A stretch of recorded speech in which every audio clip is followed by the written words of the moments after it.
नाही हां, युवराज गोविंद पवार. युवराज गोविंद पवार. तुमचाच मुलगा आहे का?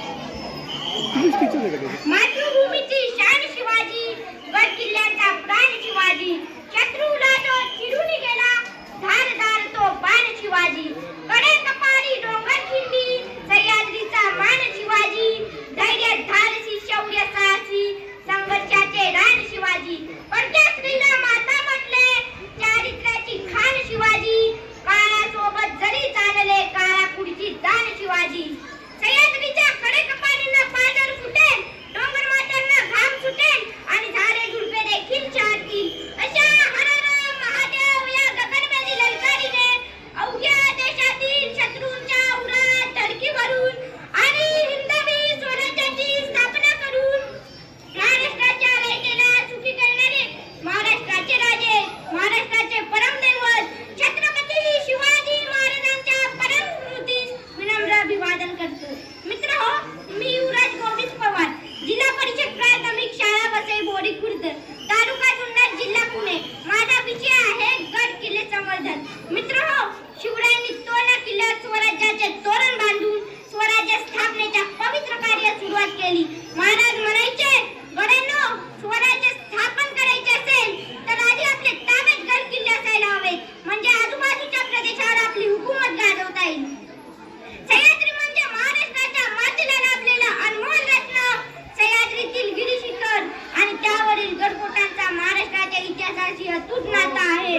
सह्याद्रीच्या डोंगरमाथ्यावर गिरिदुर्ग, भक्कम तटबंदीने वेढलेले भुईकोट, किल्ले, घनदाट अरण्यात वनदुर्ग, याच महाराष्ट्राच्या थंड सागर लाटांचे तडाखे झेलत पराक्रम दाखवणारे जलदुर्ग, संपूर्ण राज्याचे सार म्हणजे दुर्ग.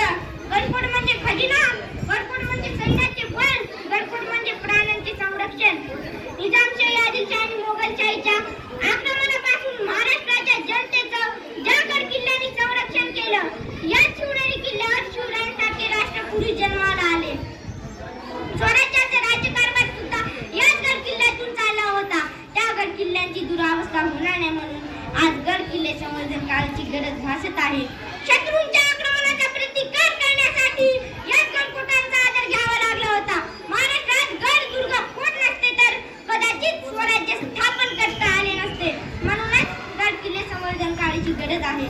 मित्रहो, गड किल्ले जिंकण्यासाठी कित्येक मावळ्यांना जीवाचे बलिदान द्यावे लागले, तेव्हा ते गड किल्ले स्वराज्यात आले. म्हणूनच गड किल्ले संवर्धन काळाची गरज आहे. कोण म्हणतो चुना आणि शिशातून दुर्ग निर्माण झालाय? अरे, इतिहास वाचून बघा, इथे प्रत्येक गड किल्ला मावळ्यांच्या रक्तानेच नालाय. मावळ्यांचे बलिदान व्यर्थ जाणार नाही म्हणून गड किल्ले संवर्धन काळाची गरज आहे.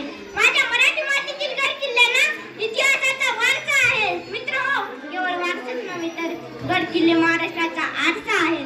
कोंढाणा वाद तुटलेला हात घेऊन तानाजी उदय भानाशी भिडला, पुरंदरचा मुरारबाजी आणि दिल्लेर खानाची फौज इथे आली.